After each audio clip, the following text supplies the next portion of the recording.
नमस्कार दोस्तों, एक बार फिर से आप सभी का स्वागत है शिमला हायर सेकेंडरी स्कूल के ऑफिशियल यूट्यूब चैनल पर। और आज हम सब पढ़ेंगे जेम्स रसेल लॉवेल द्वारा रचित कविता द फाउंटेन का हिंदी अनुवाद। तो चलिए शुरू करते हैं। Into the sunshine full of the light, leaping and flashing from morn till night। ये जो फाउंटेन है, ये जो फवारा है, वो सनशाइन अर्थात सूर्य के धूप में फुल ऑफ द लाइट प्रकाश से भरा रहता है। लीपिंग एंड फ्लैशिंग, लीप का मतलब होता है उछलना और फ्लैश का मतलब होता है चमकना। तो ये हमेशा उछलता और चमकता रहता है फ्रॉम मॉर्न टिल नाइट, सुबह से लेकर के रात तक। कवि इस पंक्ति के माध्यम से हमसे यह कहना चाहता है कि जिस प्रकार से एक फव्वारा सूर्य के धूप में प्रकाश से भरा रहता है, उसी प्रकार से मनुष्य को हर परिस्थिति में उमंग एवं ऊर्जा से भरे रहना चाहिए। Leaping and flashing from morn till night, कवि यह भी कहना चाहता है कि जिस तरीके से एक फव्वारा दिन रात उछलता और चमकता रहता है, उसी तरीके से मनुष्य को हर परिस्थिति में उसके चेहरे पे एक मुस्कान और एक रौनक कायम रखनी चाहिए। Into the moonlight whiter than snow, waving so flower like when the winds blow। Into the moonlight, moonlight अर्थात चंद्रमा का प्रकाश। whiter than snow, बर्फ से भी अधिक सफ़ेद अर्थात फव्वारा चंद्रमा के प्रकाश में बर्फ से भी अधिक सफ़ेद दिखाई देता है। Waving so flower like when the winds blow, wave का मतलब होता है झूमना या हिलना, तो ये फूलों की तरह झूमता है व्हेन द विंड्स ब्लो, जब जब हवा बहती है।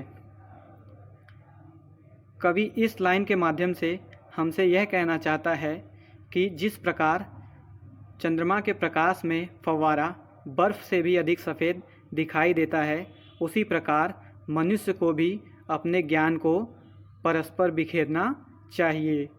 Waving so flower like when the winds blow, वो कहता है कि जिस तरीके से फव्वारा एक फूल की तरह जब जब हवा बहती है तब तब झूमता है, उसी तरीके से मनुष्य को भी अपने अच्छे बुरे परिस्थितियों के हिसाब से ही अपने आमोद प्रमोद और विलासितापूर्ण जीवन को व्यतीत करना चाहिए। Into the starlight rushing in spray, happy at midnight, happy by day। Starlight से मतलब तारों की रोशनी से है, रशिंग इन स्प्रे का मतलब है फुहारों के रूप में दौड़ना। तो फव्वारा तारों की रोशनी में फुहारों के रूप में दौड़ता है। Happy at midnight, happy by day, यह आधी रात को भी खुश रहता है और दिन भर खुश रहता है। कवि इस पंक्ति के माध्यम से हमसे यह कहना चाहता है कि जिस प्रकार तारों की रोशनी में फव्वारा फुहारों के रूप में दौड़ता है, उसी प्रकार मनुष्य को अपना ज्ञान बिखेरना चाहिए। Happy at midnight, happy by day. और वो यह भी कहता है कि जिस प्रकार फव्वारा हर घड़ी हर पल खुश रहता है, उसी प्रकार से मनुष्य को भी हमेशा खुश रहना चाहिए। Ever in motion, blithesome and cheery, still climbing heavenward, never aweary. Motion का मतलब होता है गति, ब्लिथसम एंड चेरी का मतलब प्रसन्नचित्त और प्रफुल्लित। तो फव्वारा हमेशा गति में रहता है, यानी निरंतर अपना कार्य करता रहता है। ब्लिथसम एंड चेरी खुश होकर, प्रसन्नचित्त होकर। Still climbing heavenward, never aweary, और ये हमेशा स्वर्ग की तरफ ऊपर उठता है। नेवर अ वेरी, कभी थकता नहीं है। कवि इस पंक्ति के माध्यम से हमसे यह कहना चाहता है कि जिस प्रकार एक फव्वारा बिना थके निरंतर खुश होकर स्वर्ग की तरफ हमेशा ऊपर उठता रहता है, उसी प्रकार मनुष्य को भी बिना थके निरंतर अपने कार्य का निष्पादन प्रसन्नचित्त एवं प्रफुल्लित मन से करते रहना चाहिए, जिससे वह स्वर्ग का मार्ग सुनिश्चित कर सके।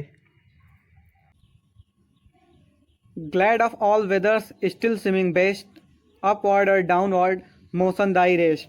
ग्लैड का मतलब होता है प्रसन्न वेदर का मतलब होता है मौसम, और स्विमिंग बेस्ट का मतलब होता है उत्तम दिखाई पड़ना। कवि कहता है कि फव्वारे तुम हर मौसम में खुश रहते हो और हमेशा अपने उत्तम परिस्थिति में दिखाई पड़ते हो। अपवर्ड और डाउनवर्ड मोशन दाई रेस्ट, ऊपर की तरफ जाना और नीचे की तरफ जाना। मोशन दाई रेस्ट, गति करना ही दाई का मतलब होता है तुम्हारा आराम है, यानी कि हमेशा ऊपर और नीचे की तरफ गति करते रहना ही तुम्हारा आराम है। कवि इस लाइन के माध्यम से हमसे यह कहना चाहता है कि जिस तरीके से फव्वारा हर मौसम में खुश रहता है और अपने सबसे उत्तम परिस्थिति में दिखाई पड़ता है, उसी प्रकार से मनुष्य को भी अपने हर सुख दुख के क्षण में अपने उत्तम परिस्थिति में दिखाई देना चाहिए।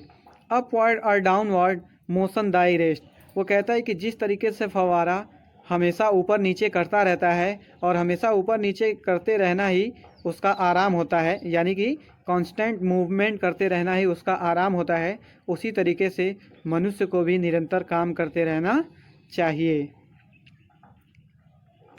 Full of a nature nothing can time, change every moment ever the same.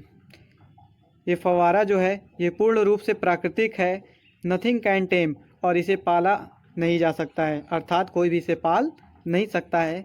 Change every moment, यह हर क्षण बदलता रहता है। एवर द सेम, फिर भी एक समान ही दिखाई पड़ता है।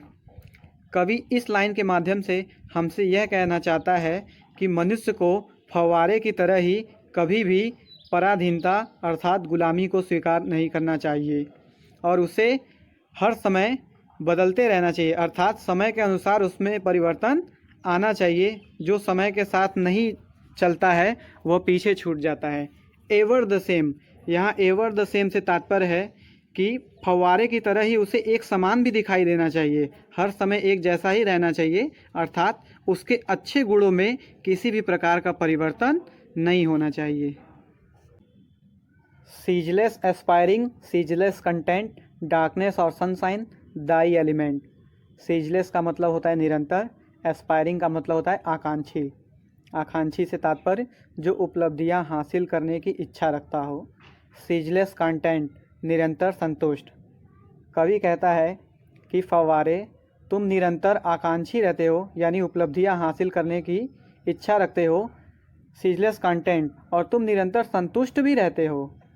डार्कनेस और सनशाइन दाई एलिमेंट, अंधकार और धूप तुम्हारे तत्व है। दाई का मतलब होता है तुम्हारा और एलिमेंट का मतलब होता है तत्व, तो अंधकार और धूप तुम्हारे मुख्य तत्व हैं। कवि इस लाइन के माध्यम से यह कहना चाहता है कि जिस प्रकार से फव्वारा निरंतर उपलब्धियां हासिल करना चाहता है और निरंतर संतुष्ट भी रहता है, उसी प्रकार से मनुष्य को भी हमेशा नई नई उपलब्धियां हासिल करनी चाहिए और उसने जो उपलब्धियां हासिल की हैं उसमें उसे संतुष्ट भी रहना चाहिए, उस पर कभी घमंड नहीं करना चाहिए। डार्कनेस और सनशाइन दाई एलिमेंट, अंधकार और रोशनी ही जिस तरीके से फव्वारे के मुख्य तत्व हैं, उसी प्रकार से मनुष्य के भी अपने अपने अच्छे बुरे के गुण होते हैं और उसे ये बात स्वीकार करनी चाहिए। Glorious fountain let my heart be, fresh changeful constant upward like thee. कवि कहता है, इस बार कवि मनुष्य का प्रतिनिधित्व कर रहा है। वो कहता है कि शानदार फव्वारे लेट माई हार्ट बी, मेरे हृदय को बना दो। Fresh changeful constant upward like दी, यानी कि ताज़ा अर्थात नया, चेंजफुल परिवर्तनशील, कांस्टेंट स्थिर, अपवर्ड हमेशा ऊपर उठने वाला, लाइक दी तुम्हारी तरह।